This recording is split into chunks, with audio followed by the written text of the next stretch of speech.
Oi, gente. O cenário hoje tá um pouco diferente, porque o dia amanheceu nublado, né? E o céu tá caindo lá fora. E o meu quarto, embora sejam 9 horas da manhã, tá com a iluminação de 5 horas da tarde. Mas, vamos que vamos. No último vídeo eu falei um pouco do porquê ler, porque essa prática seria importante e interessante. E eu tentei responder essa pergunta não da forma como eu vejo algumas pessoas respondendo, tratando a literatura como algo à parte das outras formas de arte, né? Então eu tentei pensar em coisas que fogem um pouco desse raciocínio que às vezes inibe as pessoas de ler, porque sentem que não conseguem, que na escola nunca foram bem em literatura, então são incapazes, e que a literatura necessariamente é algo que deve ser super intelectual, enfim, coisas que às vezes a gente cria na nossa cabeça. E nesse vídeo eu quis trazer alguns exemplos dos livros que, pra mim, foram muito importantes.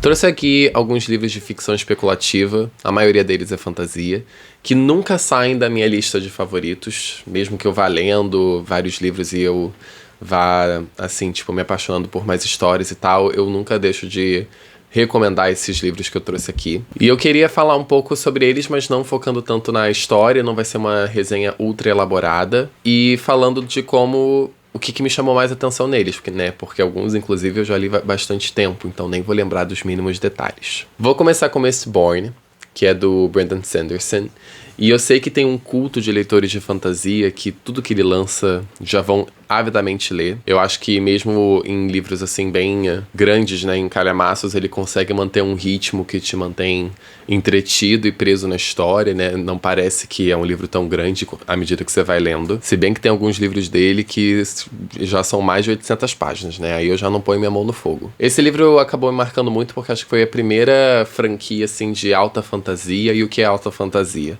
Uma fantasia que se passa num universo completamente desconexo do nosso próprio, com um sistema de magia muito elaborado, né? E assim, o sistema de magia nesse livro, ele realmente pensa tintim por tintim, nos mínimos detalhes, você consegue acompanhar sem se perder. E foi uma ótima porta de entrada pra mim. Essa saga começa com uma divindade autoritária, que é esse imperador, né? E que tem um grupo de pessoas que quer ir contra esse governo autoritário. E esse grupo tá tentando recrutar pessoas que tenham habilidades especiais, né? Que envolve a magia dos metais, que é desse universo. E eles acabam recrutando a Vin, que a princípio considera a habilidade dela como sorte, eu acho que é assim que ela chama. E nesse livro tem toda uma questão de uma profecia, que é um grande mistério ao longo do livro. E quando esse mistério se conclui, assim, no final do terceiro livro, né? Gente, o terceiro livro eu nem achei tão bom, mas depois de acabar, o final foi tão bom que eu fiquei, tipo, umas 3 horas tentando superar. O segundo livro, que é meu favorito dessa trilogia, tem dinâmicas políticas interessantes, porque tem muita disputa de poder, né, que eu acho legal. E um dos personagens, ele é idealista, pensa num sistema político ideal, no mundo ideal, em como as coisas deveriam ser, mas todo mundo em volta dele fala que isso não é realista, não dá pra ser assim. Enfim, tem dinâmicas interessantes. Não diria que os personagens são a coisa mais forte, mas ainda são muito queridos. Eu gosto também da atmosfera que se tem de found family, né, que os personagens, eles meio que são assim, sozinhos eles não são ninguém, mas juntos eles formam um grupo muito unido e que você torce por eles. Em suma, leia se você gosta de fantasias muito centradas em combate, em dinâmicas políticas, em profecias. O Brandon Sanderson é um autor que realmente pensa em todos os mínimos detalhes do mundo que ele cria.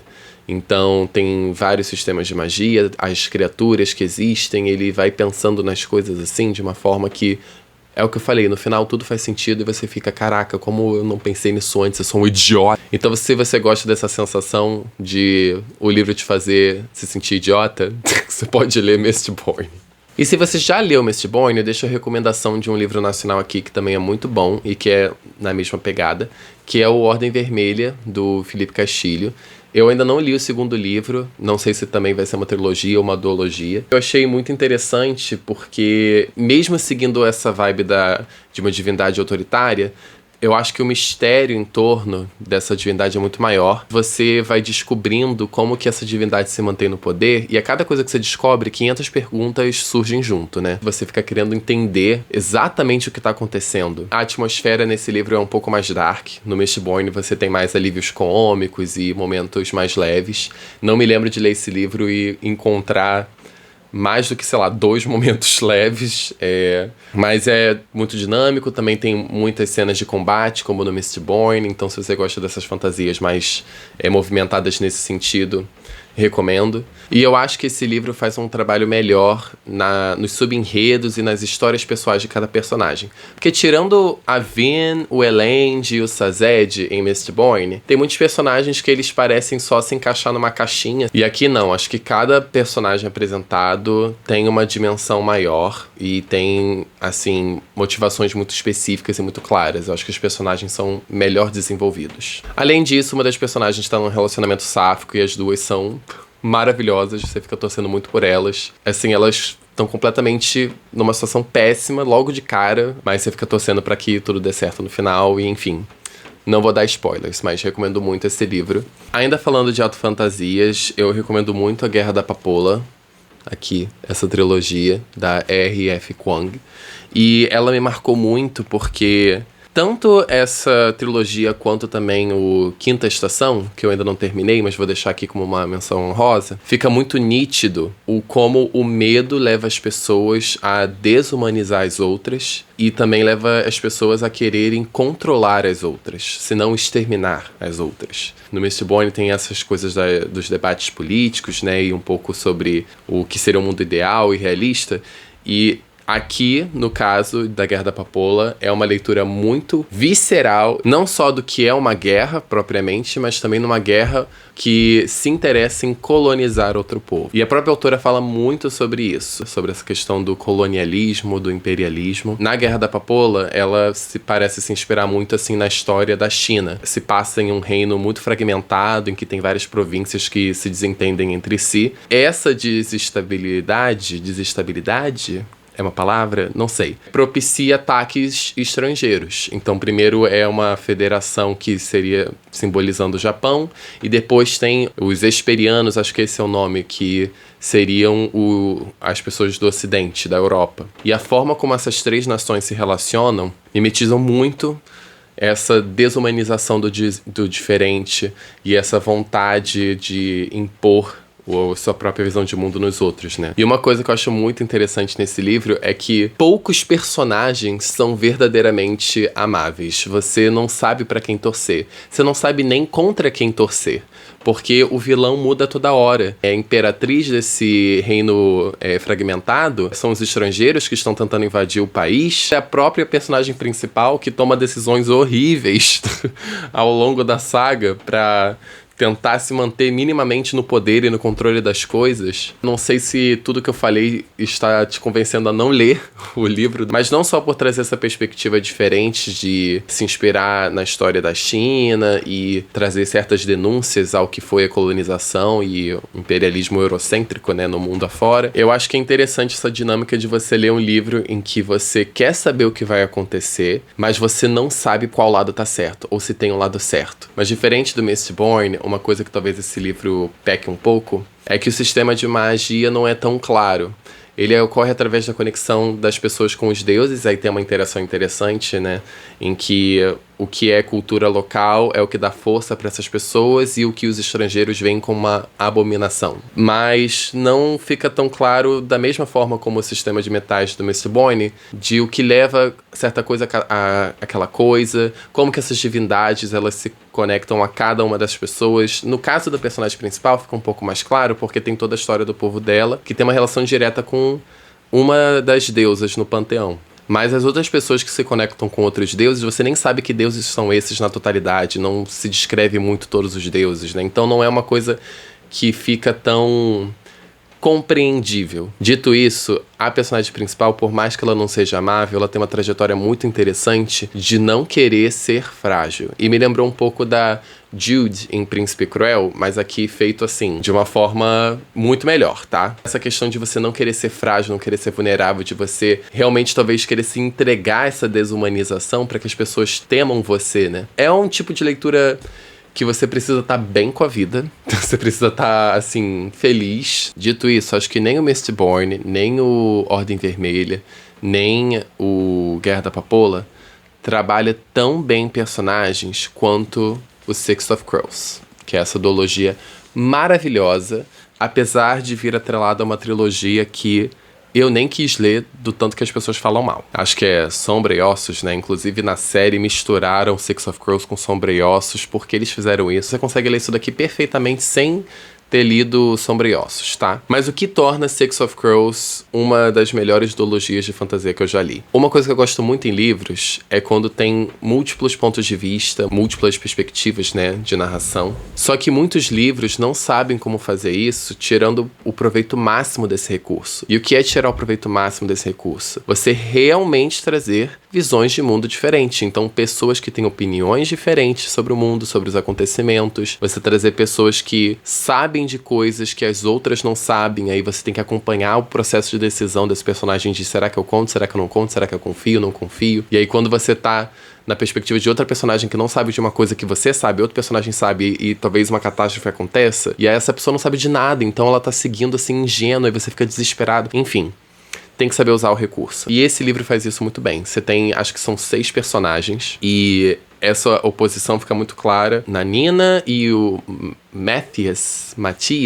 acho que é esse o nome dele, em que o Matias tem uma visão de mundo muito fechada e que é muito condizente com o lugar de onde ele veio e que ao longo do livro pode ou não vir a mudar por causa da relação que ele começa a ter com a Nina e com os outros personagens. Outra coisa que eu acho muito legal é que, tipicamente, quando a gente lê livros de fantasia, a gente lê jornadas heróicas. A Hen pode não ser uma personagem amável, né? A personagem da Guerra da Papoula. Mas ela vai ser uma heroína. Vai fazer grandes feitos, vai lutar contra pessoas muito perigosas, né? Forças, assim, muito perigosas. No Mistborn também. No Mistborn é filha da degradação. Eles estão lutando contra uma divindade autoritária. Então também é uma jornada, assim, grandiosa. No caso do Six of Crows, os personagens servem aos próprios interesses, a princípio.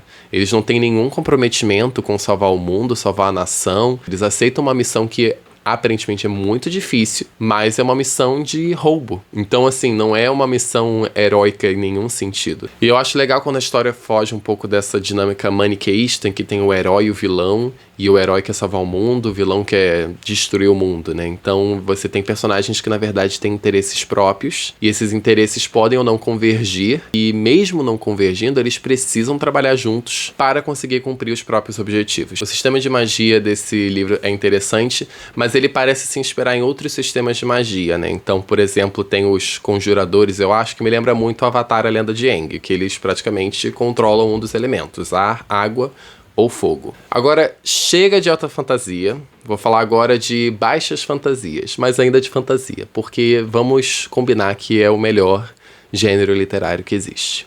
E nesses próximos livros que eu falar, eu vou falar um pouco sobre representatividade. Para mim, representatividade vai além de ter personagens de certo grupo na sua história.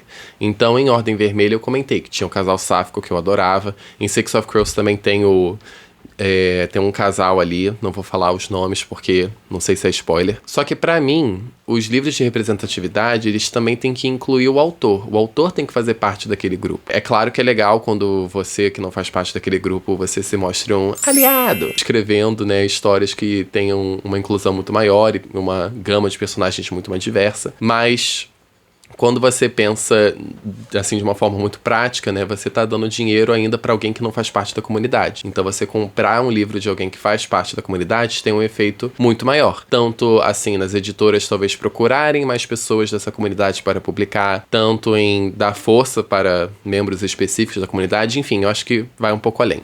E também pensando na obra em si, eu acho que representatividade, para além de ter os personagens e ter os autores fazendo parte do grupo, né, tem que ter temas relevantes para aquele grupo. Por exemplo, eu trouxe aqui 2 livros do Aidan Thomas, O Garotos do Cemitério e O Desafio dos Semideuses. Essa daqui, inclusive, é uma saga que eu tenho que continuar.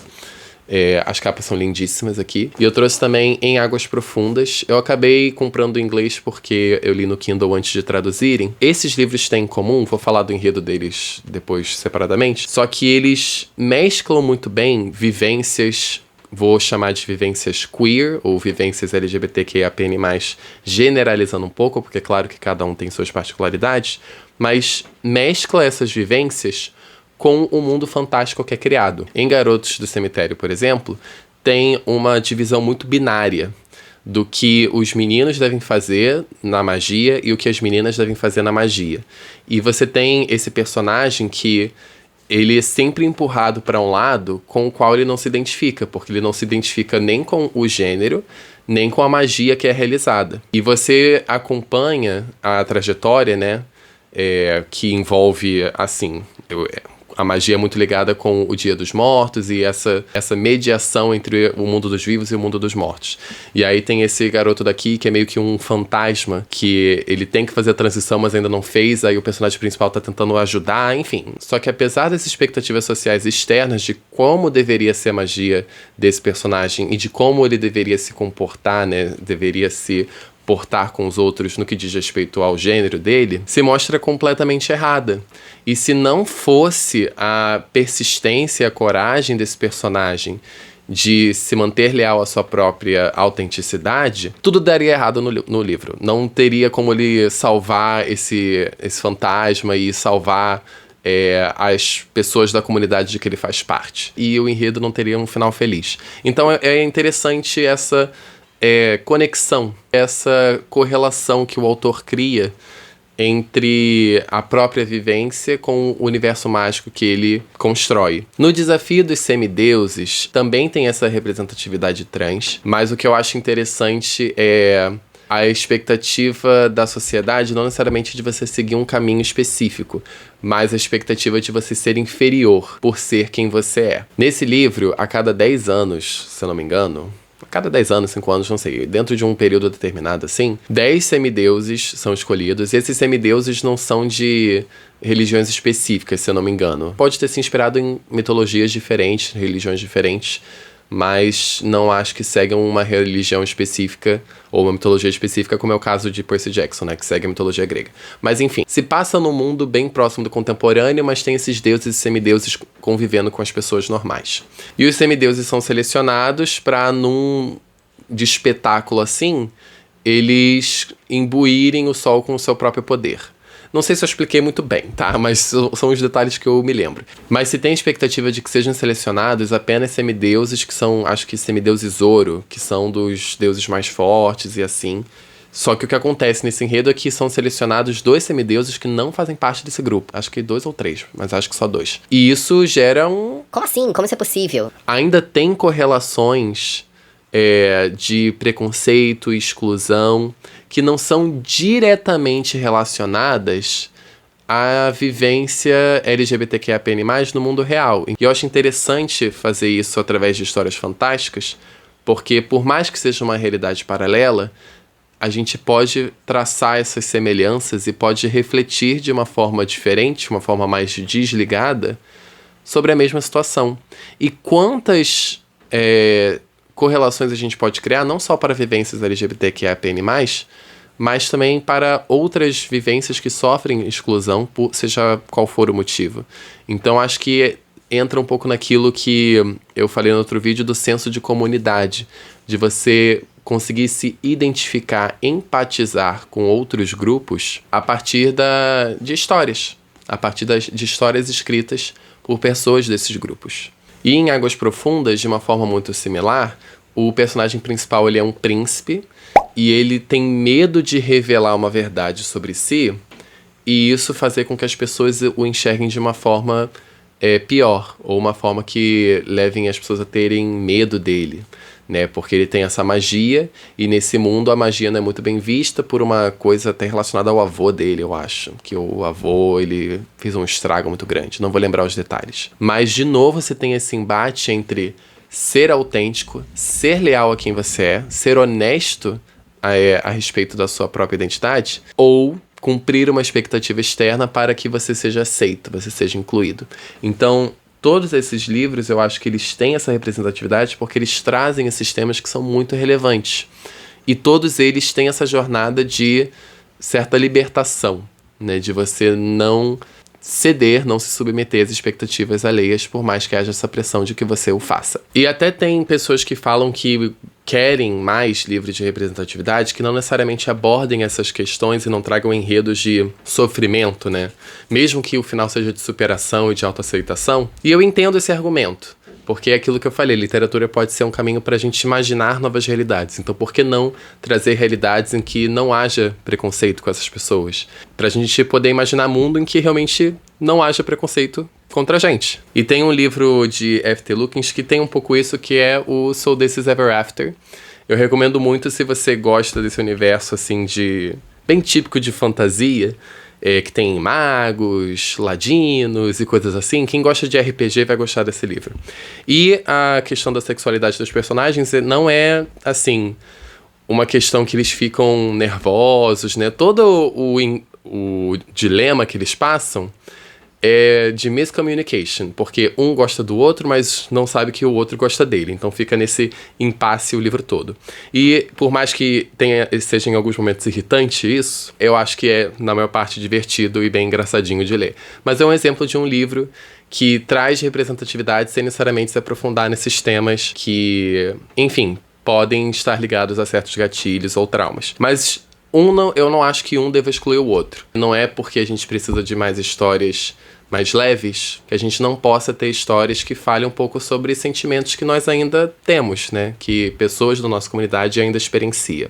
Bom, seguindo adiante com algumas indicações nacionais que são sempre essenciais, trazendo aqui 2 livros da Carol Chiovato e um livro da Fernanda Castro. E eu vou me gabar assim, que eu tenho autógrafo nos 3, tá? Não sei se vale a pena eu tentar chegar perto pra vocês poderem ler, mas eu só quero mostrar que eu tenho autógrafo nos 3.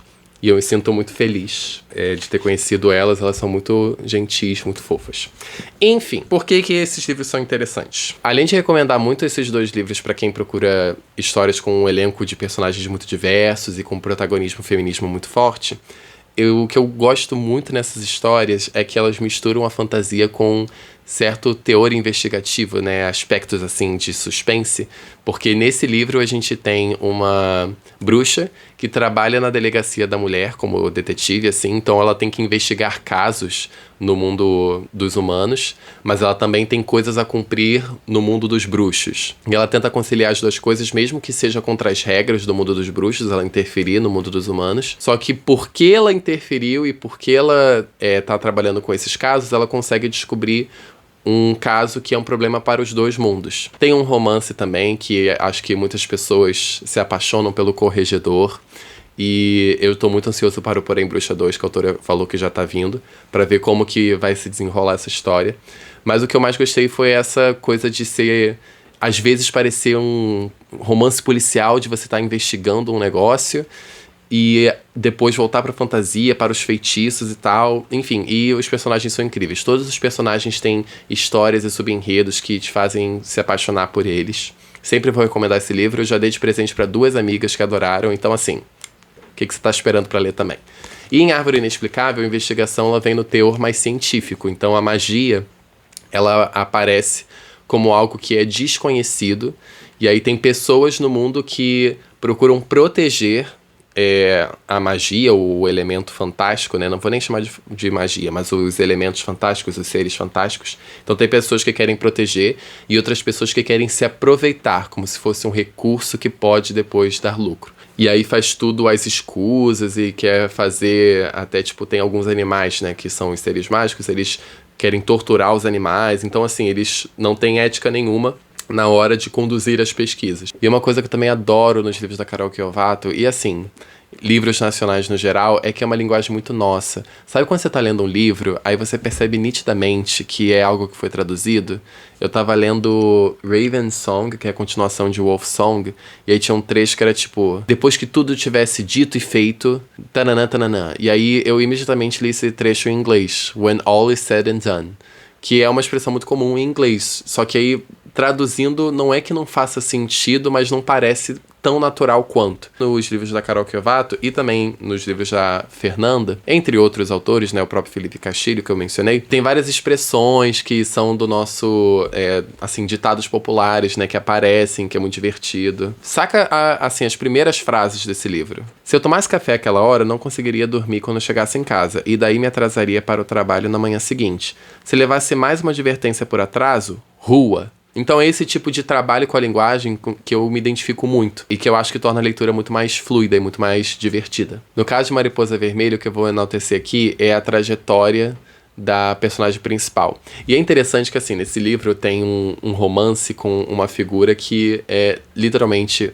um demônio que essa personagem aqui invoca. Mas o que é interessante é que na relação dela com esse demônio, ela meio que vai também lutando ou aceitando os próprios demônios. A personagem começa muito subserviente, aceita a realidade como ela é, não protesta e muito assim, apática quase em relação às coisas. Ela tem uma amiga que tá sempre chamando ela pra fazer as coisas, pra ir pras festas, mas ela não vai, ou quando ela vai, ela não demonstra muito interesse, né? Mas a partir do momento em que ela evoca esse demônio pra lidar com um trauma do passado e meio que procurar uma vingança, né, por alguém que causou esse trauma, ela vai meio que descobrindo uma outra faceta de si mesma. Através dessa magia e desse poder que ela tem, e que a princípio era algo pelo qual ela era perseguida, ela consegue se libertar. Então é uma trajetória muito bonita, a trajetória de autodescoberta, de autoaceitação e de empoderamento mesmo,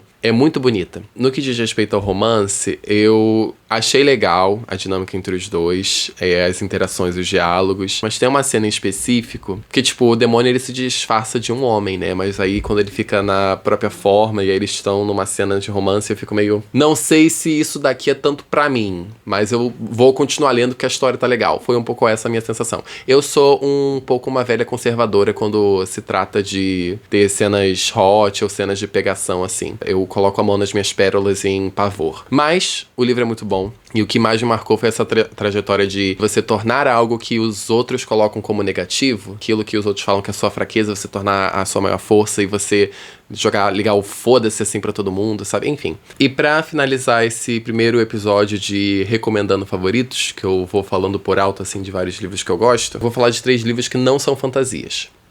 Infelizmente. Mas que são ainda assim muito bons. Começando por Canção de Aquiles, ele parte... O livro é muito bom, me emocionou, chorei horrores no final. Mas o que eu mais gosto é do esforço de resgate. Então, eu acho que hoje em dia a gente está vendo um esforço muito grande em resgatar histórias que tinham representatividade, mas que por algum motivo ficaram meio que camufladas ou submersas por questões da sociedade preconceituosa. Na antiguidade, Ilíada, um dos primeiros registros de histórias narrativas que a gente tem, né? Na Ilíada você tem Aquiles e Patroclo, que já se discutia muito, assim, na literatura específica, né? De letras e de análise, teoria literária, enfim. Já se discutia muito sobre a existência de uma coisa ali, tanto que na Ilíada é o momento em que o Aquiles sai da birra dele de que, eu não vou participar da guerra, me senti ofendido, ele sai desse momento quando o Patroclo morre. Uma ira cantada pelas musas. Foi só porque perdeu um colega do exército? Histórias com representatividade, histórias escritas por pessoas negras, pessoas LGBTQIAPN+. Essas histórias existem. E eu acho que tá tendo um movimento hoje em dia muito legal de resgate dessas histórias. E, inclusive, essa autora quis fazer uma releitura da Ilíada, focando especificamente nesse casal. O Último Ancestral é um livro muito bacana porque, diferente de outras ficções científicas que eu vejo assim, o avanço tecnológico ele é muito restrito a um segmento da sociedade. Então, não é toda a sociedade que tem acesso às maravilhas que o futuro trouxe. E até tem algumas pessoas que são meio humanas e meio máquinas, né? Então se tornam, assim, super-humanos de certa forma. E toda essa tecnologia também é usada para oprimir esse outro grupo que não tem acesso à tecnologia, que ficou realmente à margem desse avanço. E o que é interessante também é o confronto ocorrer entre esse futurismo tecnológico e a ancestralidade dessas pessoas que foram segregadas, né, que foram excluídas. Então, enquanto de um lado você tem esse avanço tecnológico radical, digamos assim, do outro lado você tem um povo que ainda é muito próximo às suas raízes e que ainda cultua os deuses, que o resto da população os persegue por isso, né? Tem até um paralelo com as religiões de matriz africana aqui no Brasil, né? É um livro nacional. Nesse livro é muito bem retratado o embate constante entre esses dois segmentos da sociedade, em que você tem uma parcela que é muito rica e que usa os seus recursos para se manter no poder, enquanto outra parcela é completamente excluída e precisa até mesmo recorrer a crimes, né? Roubar. Eu acho que o personagem principal, ele rouba carros, busca no esquema de roubo de carros uma vida melhor para si e para sua irmã.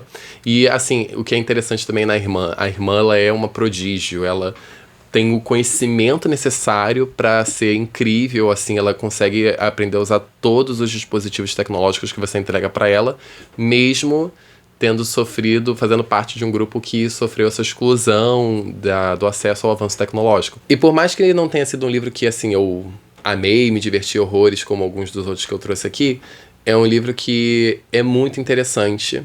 E o mundo criado tem vários paralelos com a realidade brasileira, né? A realidade das cidades brasileiras hoje em dia. Então, eu super recomendo para quem gosta de ficção científica ou distopia, né? E, por fim, falar dele, que é um livro que eu li esse ano e que me apaixonei, é Gótico Mexicano. Eu entendo como se fosse meio que um horror, assim. E, de novo, você vê não só a questão do colonialismo, que eu mencionei quando eu falei da Guerra da Papoula, mas também do patriarcado. Então, a protagonista é uma mulher, assim, que, por mais que seja, eu acho que é 1950, a época, é assim, uma época passada, ela não é uma mulher que vai querer se casar, não é uma mulher que vai querer ter filhos, não é uma mulher que vai querer ter a vida que se espera que ela tenha, mas ela é mandada para uma casa onde a prima dela, que seguiu esse caminho, né, se casou com um cara para seguir esse caminho esperado, ela começa a ter certos comportamentos estranhos e ela manda uma carta para o pai da personagem principal, meio que pedindo socorro. E aí fica essa dúvida do que é o que está acontecendo. E a personagem principal, quando chega lá, ela percebe que a família do marido da prima é muito estranha. E vai se tornando cada vez mais estranha a cada dia que passa. E ela vai tendo esses sonhos, assim, meio vívidos e assustadores, né? Então, enfim, eu acho que tem um terror, não só psicológico, mas também um terror de fato, que vai se desenvolvendo. Mas, assim como o Mistborn, o que eu mais gostei nesse livro é que ele consegue equilibrar bem momentos de tensão com momentos de alívio. Então, ao mesmo tempo que tem a tensão dela tentando ajudar a prima dela, tem também uma leveza na relação que ela constrói com um dos personagens que também se vê preso nessa casa e nessa família e não necessariamente satisfeito. Enfim. Não sei se foi uma bagunça, mas eu já tô com 1 hora de gravação de novo, então vou parar por aqui. Quis trazer livros bem diversos, então alta fantasia, baixa fantasia, para realmente servir a todos os gostos, né?